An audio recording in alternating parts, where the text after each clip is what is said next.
Hello friends, welcome to my YouTube channel your study guide. तो friends, आज हम लोग जीके जीएस के टॉप 20 क्वेश्चन को करने वाले हैं, जो कि मोस्ट इंपॉर्टेंट क्वेश्चन है। ये क्वेश्चन रिपीटेड है।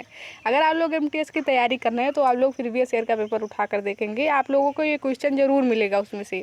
और यदि आप एसएससी की कोई भी तैयारी कर रहे हैं उसके लिए भी ये इम्पॉर्टेंट होने वाला है। तो चलिए बिना किसी देरी के हम लोग करना स्टार्ट करते हैं। पहला क्वेश्चन देखिए आया था, महाबोधि मंदिर कहाँ स्थित है। ये क्वेश्चन पूछा गया एमटीएस में क्वेश्चन है कि महाबोधि मंदिर कहाँ स्थित है, पटना में, आगरा में, वाराणसी में या बोधगया में। तो महाबोधि मंदिर कहाँ स्थित है, बोधगया बिहार में स्थित है। अब इससे जो क्वेश्चन और पूछे जा सकते हैं आप लोग उसे भी ध्यान रखिए, जैसे कि भिटारी मंदिर कहाँ स्थित है। ये भी एमटीएस में ही पूछा गया था कि भिटारी मंदिर कहाँ स्थित है, तो उत्तर प्रदेश में है। भिटारी मंदिर कहाँ है, उत्तर प्रदेश में। साथ ही साथ शोर मंदिर, सप्तरथ मंदिर, बृहदेश्वर मंदिर, महाबलीपुरम मंदिर कहाँ है, तो तमिलनाडु में। तो ध्यान रखिए, महाबोधि मंदिर कहाँ स्थित है, बोधगया बिहार में। पिटारी मंदिर उत्तर प्रदेश में। शोर मंदिर, सप्तरथ मंदिर, बृहदेश्वर मंदिर, महाबलीपुरम मंदिर कहाँ स्थित है, तमिलनाडु में। फ्रेंड्स, ये क्वेश्चन बहुत बार पूछा जाता है। ये सप्तरथ मंदिर, बृहदेश्वर, महाबली, ये आप लोग देखेंगे प्रीवियस ईयर के पेपर कोई भी उठाकर, तो उसमें से एक ना एक क्वेश्चन मिल जाएगा। तो देखिए, चलिए आगे हम लोग देखते हैं हम लोगों का सेकंड क्वेश्चन कौन सा है। सेकंड क्वेश्चन आया था, देखिए पूछा गया क्वेश्चन है कि भारत के प्रमुख स्टेडियमों में से नरेंद्र मोदी स्टेडियम कहाँ स्थित है। भारत के प्रमुख स्टेडियमों में से नरेंद्र मोदी स्टेडियम कहाँ स्थित है, नई दिल्ली, बड़ौदा, अहमदाबाद या सूरत। तो नरेंद्र मोदी स्टेडियम कहाँ स्थित है, अहमदाबाद में। कहाँ है, अहमदाबाद में। अब स्टेडियम से जो और क्वेश्चन पूछे जा सकते हैं आप लोग उसे भी देखिए, क्योंकि ये भी पूछा गया ही क्वेश्चन है। क्वेश्चन क्या है, डीवाइस पाटिल स्टेडियम कहाँ स्थित है, तो मुंबई में। डीवाइस पाटिल स्टेडियम कहाँ स्थित है, मुंबई में है। ईडन गार्डन स्टेडियम कहाँ है, कोलकाता में। ईडन गार्डन स्टेडियम कहाँ है, कोलकाता में। एम चिन्नास्वामी स्टेडियम कहाँ है, तो बेंगलुरु में। बेंगलुरु कर्नाटक में है। एम चिन्नास्वामी स्टेडियम कहाँ है, बेंगलुरु में। और यहीं से ध्यान रखिए कि एम.ए. चिदम्बरम स्टेडियम कहाँ है, तो वो है चेन्नई में। जहाँ पर इस बार T20 का जो वर्ल्ड कप हुआ था वो कहाँ हुआ था, तो एम.ए. चिदम्बरम में ही हुआ था। तो ये क्वेश्चन पूछा जा सकता है कि एम.ए. चिदम्बरम स्टेडियम कहाँ है, तो चेन्नई में है, ध्यान रखिएगा। अगला क्वेश्चन देखिए, जो कि मोस्ट इम्पॉर्टेंट क्वेश्चन है, लॉन्ग वॉक टू फ्रीडम आत्मकथा किस अफ्रीकी नेता द्वारा लिखी गई है। लॉन्ग वॉक टू फ्रीडम आत्मकथा किस अफ्रीकी नेता द्वारा लिखी गई है, Muhammad Gaddafi, Nelson Mandela, Desmond Tutu या रॉबर्ट मुगाबे। तो लॉन्ग वॉक टू फ्रीडम किसकी आत्मकथा या किसकी ऑटोबायोग्राफी है, तो नेल्सन मंडेला जी की है। किसकी है, नेल्सन मंडेला जी की है। अब जब आया है ऑटोबायोग्राफी आत्मकथा, तो देखिए इससे और कौन से क्वेश्चन बन सकते हैं। प्लेइंग इट माई वे किसकी ऑटोबायोग्राफी है, सचिन तेंदुलकर जी की है। प्लेइंग इट माई वे किसकी है, सचिन तेंदुलकर जी की है। My story, my story autobiography किसकी है, तो कमला दास जी की है। किसकी है, कमला दास जी की। फ्रेंड्स, ये क्वेश्चन पूछा जा सकता है, आप लोग ध्यान रखिएगा। प्लेइंग इट माई वे सचिन तेंदुलकर जी की है और माई स्टोरी कमला दास जी की है। ये भी एमटीएस में पूछा गया ही क्वेश्चन है। मैंने जितने भी क्वेश्चन कलेक्ट किए हैं ये सारे क्वेश्चन प्रीवियस ईयर के ही पूछे गए हुए क्वेश्चन है। अब देखिए अगला क्वेश्चन क्या है, ग्रैमी पुरस्कार जीतने वाली पहली भारतीय महिला कौन है। ग्रैमी पुरस्कार जीतने वाली पहली भारतीय महिला कौन है, पलक मुच्छल, शिल्पा राव, तन्वी शाह, सालमी खोलगड़ी। कौन है, तो ग्रैमी पुरस्कार जीतने वाली पहली भारतीय महिला कौन है, तन्वी शाह जी हैं। कौन है, तन्वी शाह। फ्रेंड्स, ये सारे क्वेश्चन आप लोग कहीं लिख लीजिएगा, मोस्ट इंपॉर्टेंट क्वेश्चन है जो कि बार बार रिपीट होते हैं। चलिए अगला क्वेश्चन हम लोग देखते हैं कौन सा क्वेश्चन है। देखिए अगला क्वेश्चन क्या है, जो कि मोस्ट इम्पॉर्टेंट क्वेश्चन है, निम्नलिखित में से किस नेता ने बिहार में 1857 की क्रांति का नेतृत्व किया था। निम्नलिखित में से किस नेता ने बिहार में 1857 की क्रांति का नेतृत्व किया था, बाबू कुंवर सिंह, नाना साहब, तात्या टोपे, रानी लक्ष्मीबाई। तो देखिए बिहार जगदीशपुर से किसने नेतृत्व किया था, तो बाबू कुंवर सिंह जी ने किया था। ऐसे डायरेक्ट पूछा जाए कि बिहार से किसने किया था तो बाबू कुंवर सिंह, लेकिन यहीं आ जाए कि बिहार पटना से किसने नेतृत्व किया था तो पीर अली जी ने किया था।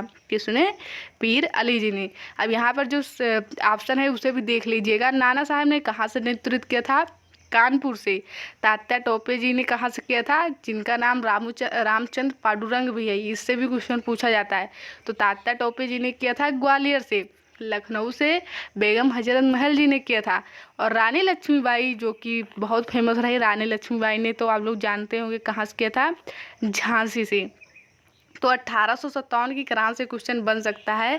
बिहार जगदीशपुर से बाबू कुंवर सिंह ने, बिहार पटना से किसने किया था तो पीर अली ने किया था।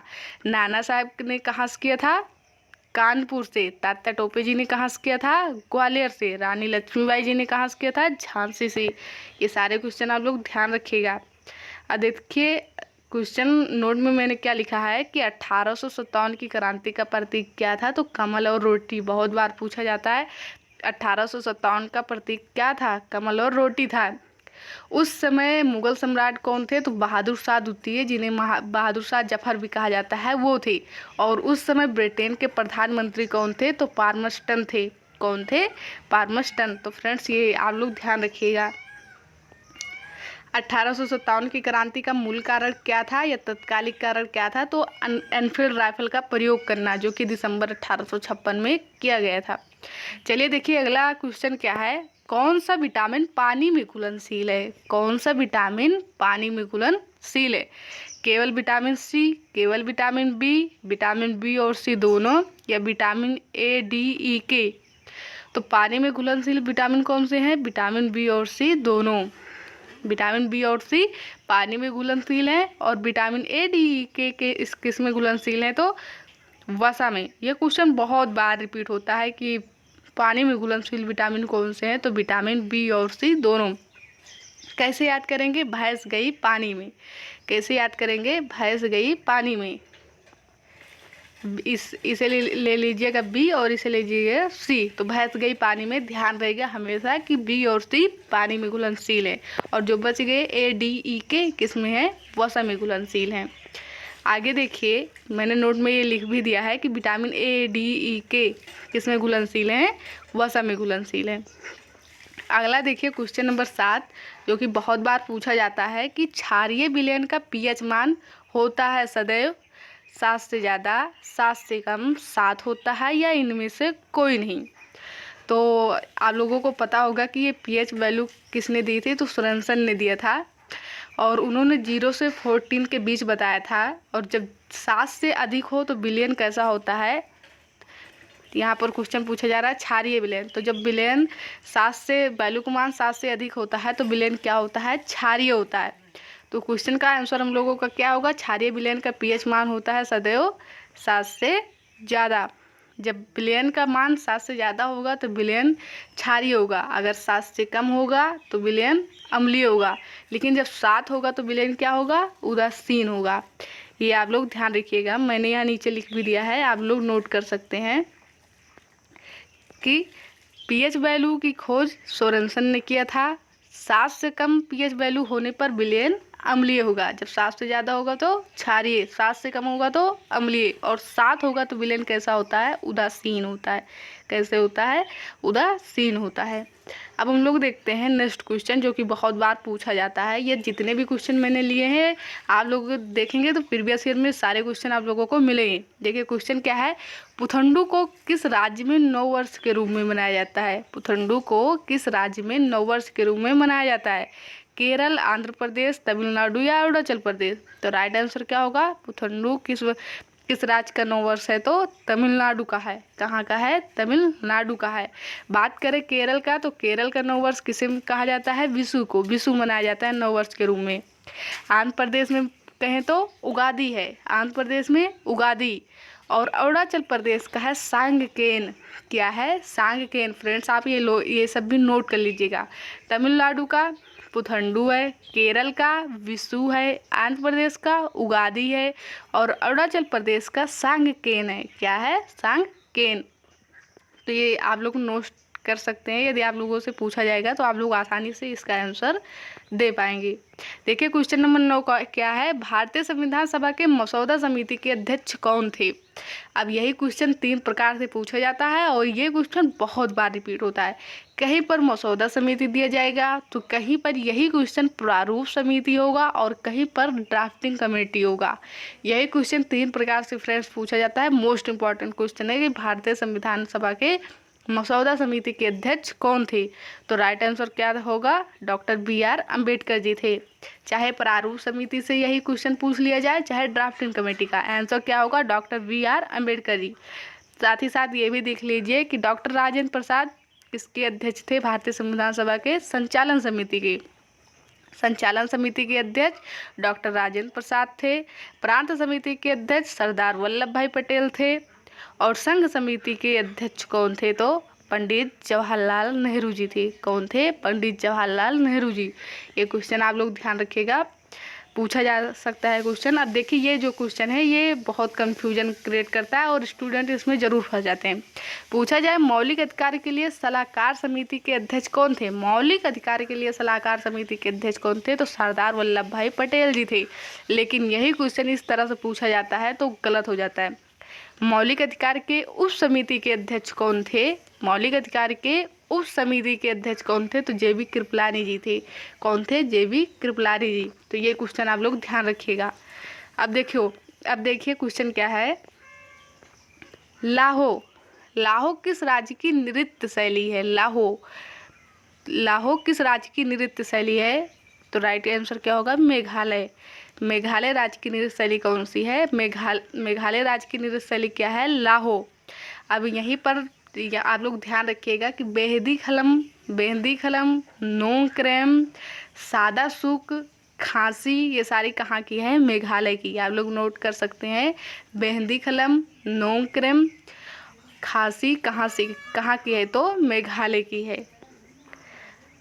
अगला क्वेश्चन स्ट्रेटजी के से ही है जो कि बहुत बार पूछा जाता है कि चिथरई उत्सव किस राज्य में मनाया जाता है। चिथरई उत्सव किस राज्य में मनाया जाता है, तमिलनाडु, उत्तर प्रदेश, झारखंड या गोवा। तो चिथरई या चित्रार्थी कहाँ मनाया जाता है, तमिलनाडु में। चिथरई हो, चित्रार्थी हो, जल्लीकट्टू हो, कहाँ मनाया जाता है, तमिलनाडु में। मैंने नीचे नोट कर दिया है, आप लोग लिख सकते हैं इसे कि तमिलनाडु में कौन कौन सा है जो मोस्ट इम्पॉर्टेंट है। चिथरई हो ही गया, चित्रार्थी, पोंगल, महामया, पुथंडू, जल्लीकट्टू कहाँ के हैं, तमिलनाडु के हैं। मैंने पहले भी बताया पुथंडू जो है वो तमिलनाडु का नववर्ष है। तो चित्रार्थी, पोंगल, महामया, पुथंडू, जल्लीकट्टू कहाँ का है, तमिलनाडु का है। अगला क्वेश्चन देखिए जो कि पूछा गया क्वेश्चन है और मोस्ट इम्पॉर्टेंट क्वेश्चन है कि भारत ने पहली बार हॉकी में विश्व कप का खिताब कब जीता था। ये ऑप्शन गलत लिखा, ये ऑप्शन गलत हो गया है। ये 1971 लिखना था, 1975 और 2023 इनमें से कोई नहीं। ये टाइपिंग एरर है, ये 91 71 नहीं 1971 है और ये 1975। तो भारत ने पहली बार हॉकी विश्व कप का खिताब कब जीता था, तो इसका राइट आंसर क्या होगा, 1975। राइट आंसर क्या होगा, 1975। और भारत ने किसे हराया था इसमें, भारत ने पाकिस्तान को हराया था। ये नीचे मैंने लिख दिया है, ये मोस्ट इम्पॉर्टेंट पॉइंट है, आप लोग नोट कर लीजिएगा कि तीसरा वर्ल्ड कप जब भारत 1975 में हॉकी विश्व कप जीता था तो वो तीसरा वर्ल्ड कप हॉकी का था, मलेशिया में हुआ था। भारत के कप्तान अजीत पाल सिंह थे, जो कि बहुत बार पूछा जाता है जब भारत हॉकी वर्ल्ड कप जीता था तो उस समय भारत के कैप्टन कौन थे हॉकी के, तो अजीत पाल सिंह थे। भारत ने पाकिस्तान को हराया था और ये मलेशिया में हुआ था, आप इसे ध्यान रखेंगे। अगला क्वेश्चन देखिए, 10 अंश क्वेश्चन क्या है जो कि मोस्ट इम्पॉर्टेंट क्वेश्चन है। 10 अंश जलमार्ग किसको अलग करता है, मालदीव मिनिकॉय को, लक्षद्वीप मिनिकॉय को, अंडमान निकोबार को, या इनमें से कोई नहीं। तो 10 अंश किसको अलग करता है, तो राइट आंसर क्या होगा, अंडमान और निकोबार को। 10 अंश किसे अलग करता है, अंडमान और निकोबार को। मालदीव और मिनिकॉय के बीच 8 डिग्री चैनल है, लक्षद्वीप और मिनिकॉय के बीच 9 डिग्री का चैनल है और अंडमान और निकोबार के बीच 10 अंश का है। तो इसमें क्या होगा, 8 डिग्री, इसमें 9 डिग्री और इसमें 10 डिग्री। तो आप लोग ध्यान रखिएगा। क्वेश्चन नंबर 14 क्या है ये देखिए। क्वेश्चन नंबर 14 है कि भारत का सुदूरस्थ दक्षिणी बिंदु कौन सा है? इंदिरा पॉइंट, इंदिराकाल, कन्याकुमारी, किवीथू। तो भारत का सुदूरस्थ का मतलब होता है सबसे दूर। भारत का सबसे दूर दक्षिणी बिंदु कौन सा है? इंदिरा पॉइंट है, जिसे पिग्मिलियन पॉइंट भी कहा जाता है। बात करें कि इंदिरा काल का, तो ये सबसे उत्तरी बिंदु है। और भारत की मुख्य भूमि पूछा जाए, भारत की मुख्य भूमि का दक्षिणी बिंदु कौन सा है सबसे, तो कन्याकुमारी होगा। जब इसे मुख्य भूमि जोड़कर पूछा जाएगा तो आंसर होगा, लेकिन सबसे दूर पूछा जाए तो इंदिरा पॉइंट या पिग्मिलियन पॉइंट होगा। बात करें कि किवीथू का, तो ये सबसे पूर्वी बिंदु है। आप लोग इसे ध्यान रखिएगा। अब हम लोग देखते हैं क्वेश्चन नंबर 15। क्वेश्चन नंबर 15 क्या है? क्वेश्चन नंबर 15 हम लोग देखते हैं हमारा क्या है। तो भारतीय संविधान सभा का परिचय पत्र किसे कहा जाता है? भारतीय संविधान सभा का परिचय पत्र किसे कहा जाता है? मौलिक अधिकार प्रस्तावना, मौलिक कर्तव्य या राजकीय नीति निर्देशक तत्व को? तो राइट आंसर क्या होगा? प्रस्तावना को। ये किसने कहा है कि भारतीय संविधान का परिचय पत्र प्रस्तावना होगा? तो एन.ए. पालकीवाला ने। इसे भी नोट कर लीजिएगा, संविधान का परिचय पत्र प्रस्तावना है या किसने कहा है? एन.ए. पालकीवाला ने कहा है। और साथ ही साथ आप लोग मौलिक अधिकार, आप लोग इसे जानते होंगे कि वर्तमान में 6 मौलिक अधिकार हैं। तो ये नोट पॉइंट में देखिए हमारा क्या है। नोट पॉइंट में है कि अल्लादी कृष्ण स्वामी अय्यर ने प्रस्तावना को दीर्घकालिक सपनों का विचार कहा है। तो इसे भी ध्यान रखिएगा कि दीर्घकालिक सपनों का विचार प्रस्तावना को किसने कहा है? तो अल्लादी कृष्ण स्वामी अय्यर ने कहा है। अब हम लोग देखते हैं अपना अगला क्वेश्चन। हम लोगों का अगला क्वेश्चन क्या है? तो देखिए, भारतीय संविधान के किस अनुच्छेद में शिक्षा का अधिकार दिया गया है? भारतीय संविधान के किस अनुच्छेद में शिक्षा का अधिकार दिया गया है? तो राइट आंसर होगा अनुच्छेद 21A। अनुच्छेद 21A में शिक्षा का अधिकार दिया गया है। नीचे और ऑप्शन है, लेकिन हम लोगों का राइट आंसर क्या होगा? अनुच्छेद 21A में शिक्षा का अधिकार दिया गया है। आर्टिकल 21 में क्या है? आप लोग ऑप्शन देखिए। तो आर्टिकल 21 में प्राण एवं दैहिक स्वतंत्रता का अधिकार दिया गया है। आर्टिकल 51A में क्या है? तो मौलिक कर्तव्य है। आप लोग ये जानते होंगे। अगला क्वेश्चन देखिए क्या है। हम लोग अपना अगला क्वेश्चन देखें, जो कि इम्पोर्टेंट क्वेश्चन है कि दुनिया में सबसे पुराना टेनिस टूर्नामेंट कौन सा है? फ्रेंच, ऑस्ट्रेलियन, विंबलडन या US ओपन? तो दुनिया में सबसे पुराना टेनिस टूर्नामेंट कौन सा है? विंबलडन है। क्या है? विंबलडन, 1877। और बात करें कि US ओपन का, तो 1881, फ्रेंच ओपन 1891, और ऑस्ट्रेलियन ओपन की बात करें तो ये 1905 का है। अब जो यहाँ से और क्वेश्चन बनता है कि विंबलडन कहाँ खेला जाता है? तो विंबलडन घास पर खेला जाता है। विंबलडन घास पर खेला जाता है। फ्रेंच ओपन जो है वो कहाँ खेला जाता है? मिट्टी पर खेला जाता है। ये भी क्वेश्चन पूछा जाता है कि विंबलडन कहाँ खेला जाता है? तो घासों पर खेला जाता है, और फ्रेंच मिट्टी पर खेला जाता है। देखिए क्वेश्चन नंबर 18, जो कि साइंस का बहुत ही पूछा जाने वाला क्वेश्चन है। कोशिका सिद्धांत किसने दिया था? रॉबर्ट हुक, ल्यूमेनहॉक्स, लाइडन एवं स्वान, या इनमें से कोई नहीं? तो कोशिका सिद्धांत स्लाइडन एवं स्वान ने दिया था। कब दिया था? 1939 में दिया था। कब दिया था? 1939 में। कोशिका की खोज किसने की थी? रॉबर्ट हुक ने। लेकिन इन्होंने मृत कोशिका की खोज की थी। कब? 1665 में। जीवित कोशिका की खोज किसने की थी? ल्यूमेनहॉक जी ने की थी।